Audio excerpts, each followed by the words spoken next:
Very good morning, students. And once again, I welcome you all for the digital classroom of General Science.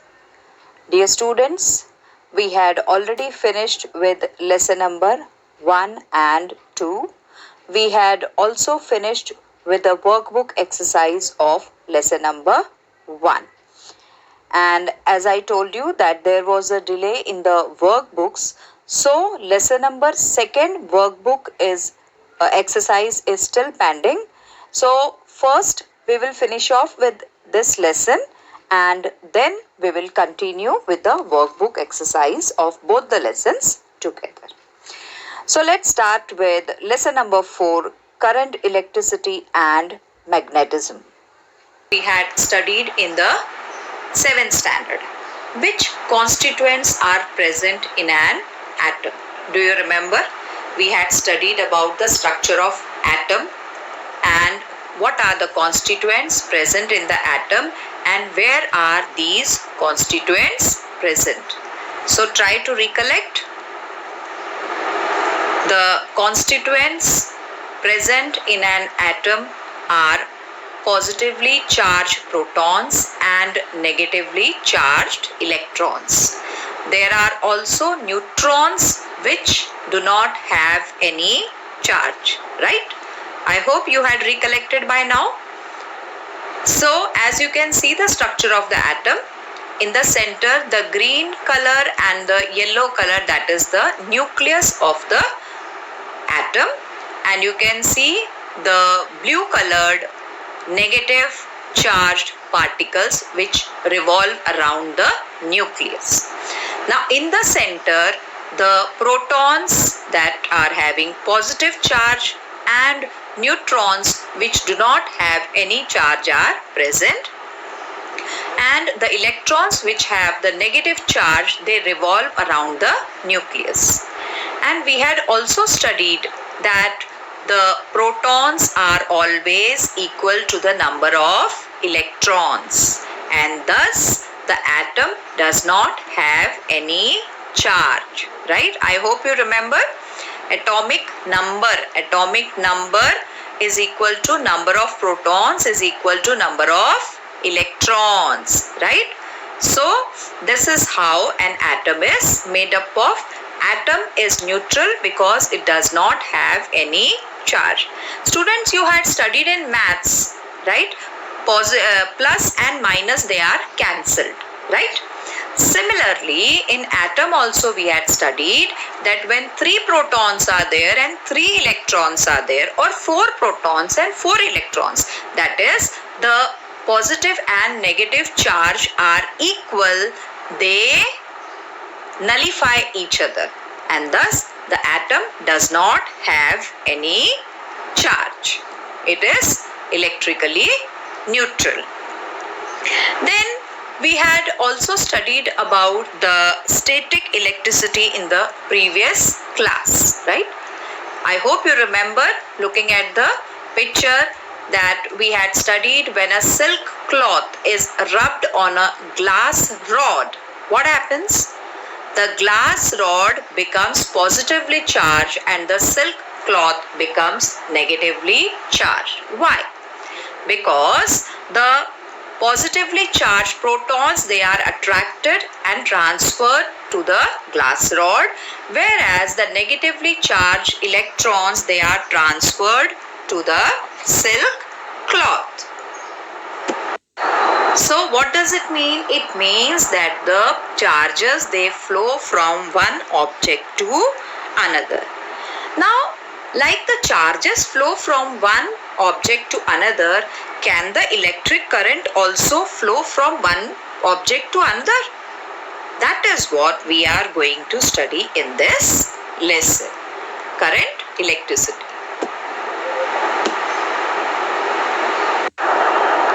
So, electricity means the flow of charges is called as electric current, right? Now, electric current flows through the wires, through the electric bulbs, through the equipments in our houses. We had seen when we switch on the bulb on, it starts start glowing. But if we switch it off, it stops. Similarly, if we switch the fan on, it starts moving. Why it starts moving? Because the electric current starts moving. The electric current starts flowing from one place to another, right? So can negative charges be made to flow? Yes. Like water always flows from a higher level to a lower level, similarly, the electric charge also flows from a higher level to a lower level.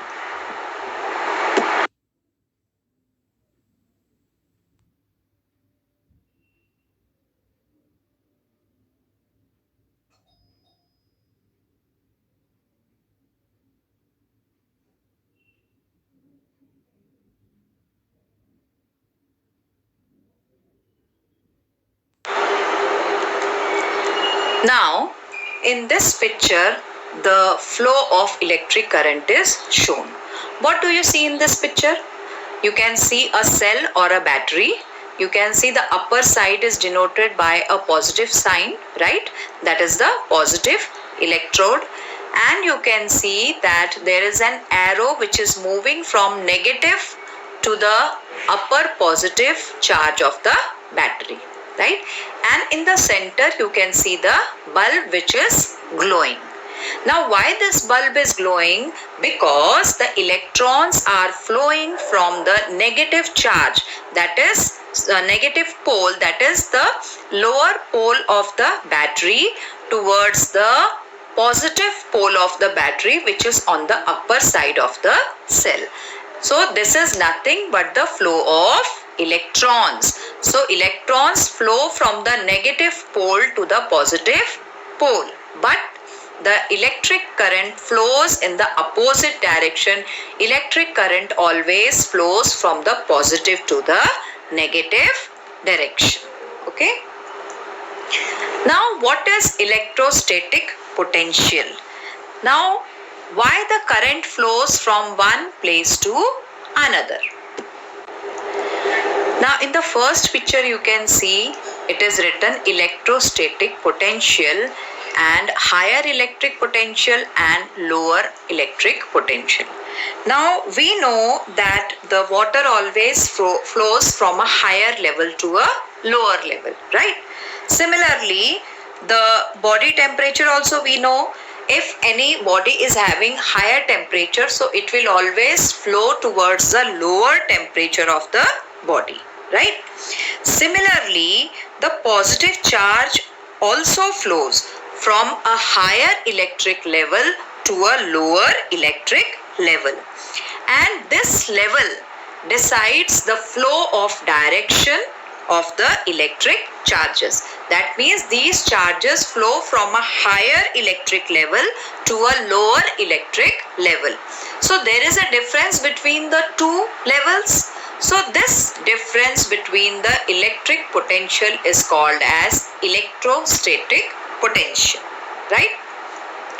So if there is a difference between the 2 points, right, that difference is called as the potential difference, and the current always flows due to the difference in the potential difference. That is, whenever the charges are different at 2 points, then only the flow of charges takes place. So this is called as potential difference, right? In the second picture you can see from the higher temperature the heat flows to the lower temperature. Below you can see in the picture the water flowing from a higher level to a lower level, right? Similarly, the place where the electric flow is higher, the electric potential is higher, it always flows towards the lower electric potential. Okay, and the difference between these 2 points is called as the potential difference. So we can say that electric current always flows due to the potential difference. If the charges on both the points are same, then the flow of charges will not take place, right? So this is called. Now there are 2 pictures. In the first one, you can see there is a battery, right? And the two wires are attached to it, and one end is joined to the bulb, but the bulb is not joined at the other end with the wire. And in the second one, you can see that the bulb is glowing and the arrow is shown from the positive terminus towards the negative terminus of the battery. Now, what is the difference between these two pictures? Now, in 7th standard, we had studied about the electrical circuit, right?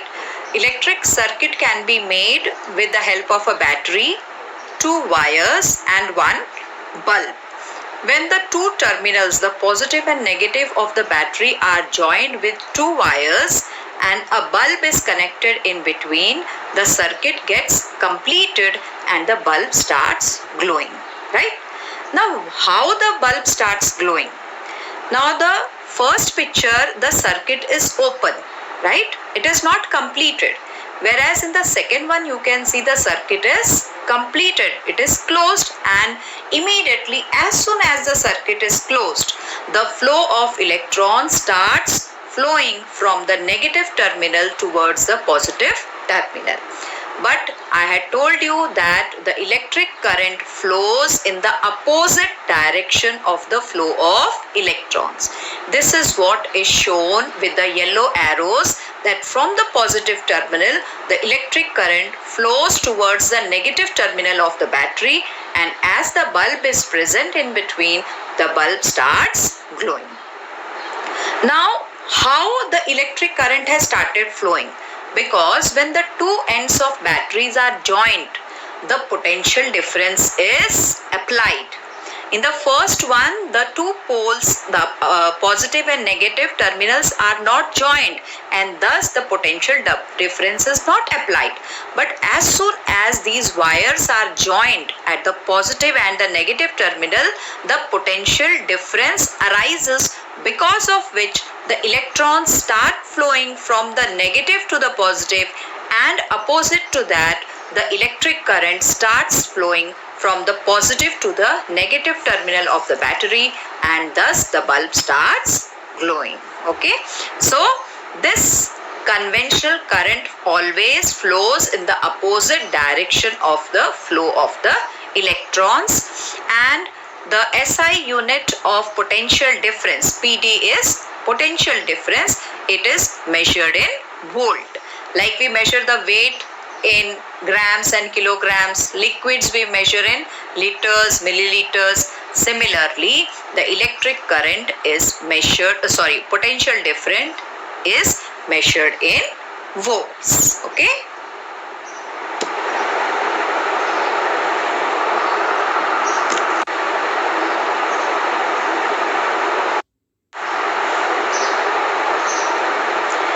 Now suppose water is emerging from a pipe and you want to know how much amount of water comes out from the pipe in a given specific time. So how you measure it? We find out the amount of water coming out from the pipe in the specific given time, and thus we come to know how much water is flown out from the pipe. Now the question arises, how is the electric current measured? Right? Now electric current is measured by the number of the charged particles flowing through a wire in 1 second. That is, in 1 second, how many charged particles flow in 1 second. That is how the current is measured, and its unit is ampere, right? Like I said, potential difference is measured in volt, weight is measured in grams and kilograms. Similarly, electric current is measured in ampere or coulomb. These are the two units of electric current per second. So, in 1 second, how much ampere of electric current flows? That can be measured. And the instrument by which we measure the electric current, that is called as ammeter. Okay. Similarly, potential difference is measured in volts, and the instrument which is used to measure the potential difference is called as voltmeter. Then electrical charge flowing through a wire in 1 second can be called unit current.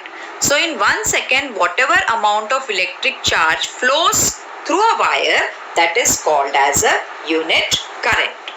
The SI unit of electric current, as I said, is coulomb per second or ampere per second. 1 ampere is equal to, it is denoted by capital A. So 1 ampere is equal to 1 coulomb per second.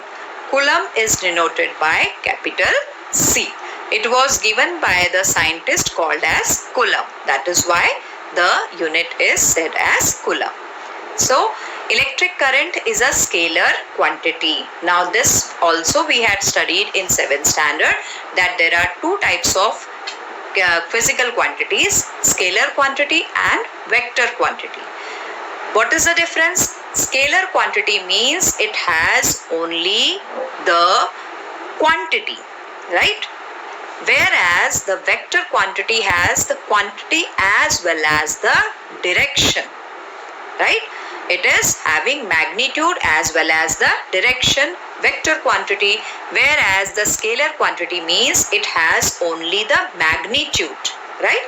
I hope by this time you remember, you had recollected that vector quantity and scalar quantities we had studied in the previous class. So electric current unit is coulomb per second or ampere, and it is a vector quantity. It is measured by the instrument called as a meter. Now we will start with the electric cell, or it is also called as the battery. What is a battery or what is an electric cell? It is a source which is required to produce a uniform flow of charges in a circuit. Now circuit we had studied in the previous topic, right? So the battery or the electric cell, it produces a uniform flow of charges in a circuit, and this general device is called as an electric cell, right? You know, there are different types of cells available. The ever-ready cell which you see, the red colored, right? That is used in the torches, transistors. Then nowadays the wrist watches, they have the button cells, right? Then the function of this cell is to maintain a constant potential difference between its two terminals, because we had studied that if the potential difference is not created, then the flow of current will not take place. So what is the function of this electric cell? It maintains the constant potential difference so that the electric current flows between the two terminals. Okay. Now we are going to study about the different types of cells, right? So one by one we will start, and the very first one is the dry cell, which we very commonly used in the toys. Then it is of different sizes. The big one is there, then the pencil cell is there, right? Then one more smaller than that pencil cell is there, which we use in the remote controls, which we use for the TV or the music system and all, right? So they are called as the dry cell. Now the structure of the dry cell we are going to study. As you can see in the picture, now students, see, we are not having the school, so whenever you will come to the school, we are going to show you all these things practically in the laboratory, right? Now if you have any such dry battery at home, you can just open it, but please be very careful when you are opening it. The inside, the innermost part, there is a black colored electrode which is called as the carbon electrode. It is made up of carbon and it works as a positive terminal. The upper side of the cell or the battery is called as the positive terminal, and the lower side of the cell is called as the negative terminal. Then this carbon electrode is surrounded by a substance which is called as manganese dioxide. Okay.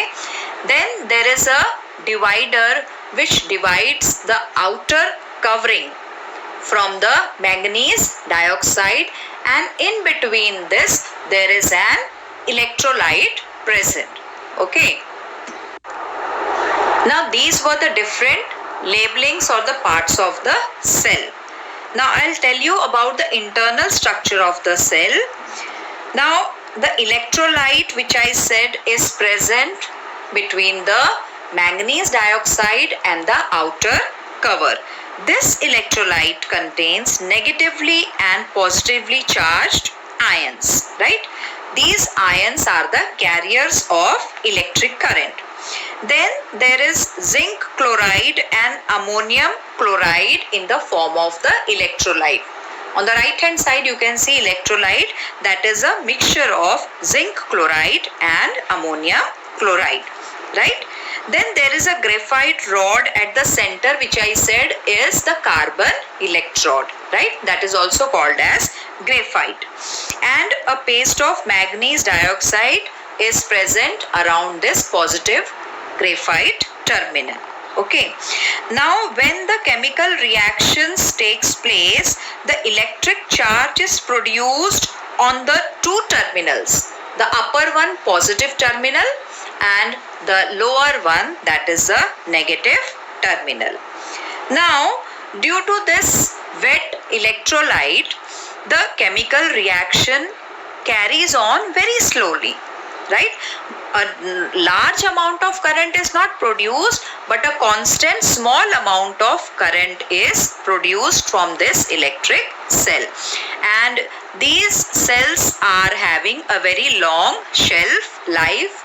Second thing is that they are very easy to store. They are very easy to use because they are dry and they can be carried anywhere and they can be used in any of the you can say toys, any of the radio, transistors. Okay, so this is all about the dry cell. We'll just revise. There is a positive electrode of carbon, right, and it is present in the pulp of manganese dioxide. The negative electrode is the outer covering of the cell, which is made up of zinc, and there is a wet solution of zinc chloride and ammonium chloride, which acts as an electrolyte. Okay, this is the structure of the dry cell. Now the next which we are going to study is lead acid cell.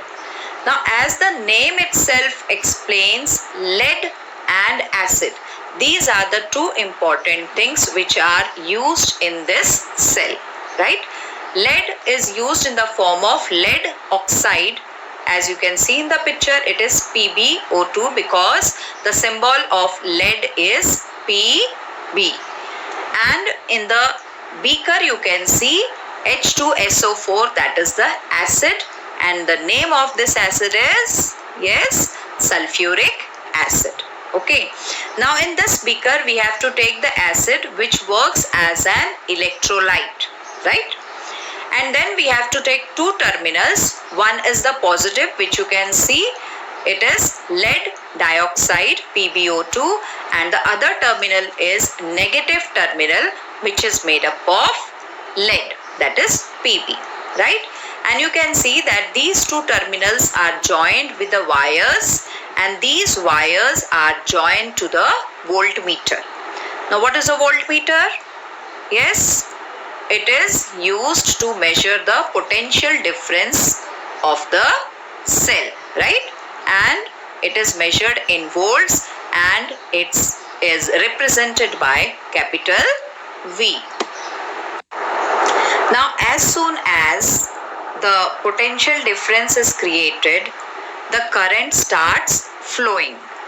Now the current flows from the positive terminal to the negative terminal, but the flow of electrons are towards the positive from the negative. This we had studied, that the flow of electrons are always from the negative terminal to the positive terminal, but the flow of flow of electric current is always opposite, that is from the positive terminal to the negative terminal. And this we perform in the lab and we show to the students. We have to put a bulb in the in between the two wires, and the bulb glows because of the ions moving from one place to another. So the electrolyte used in lead acid cell is sulfuric acid. There are positive and negative terminal. Positive terminal is lead oxide and the negative terminal is made up of lead. Okay, so this is the structure of the lead. Almost time up. And students, with this we finish with the lecture of science, and in the next science lecture we are going to continue with the remaining half of this lesson. Take care of yourself. Please don't move out of your house unless and until there is an emergency, and take care of you and your family. Stay home, stay safe. Thank you.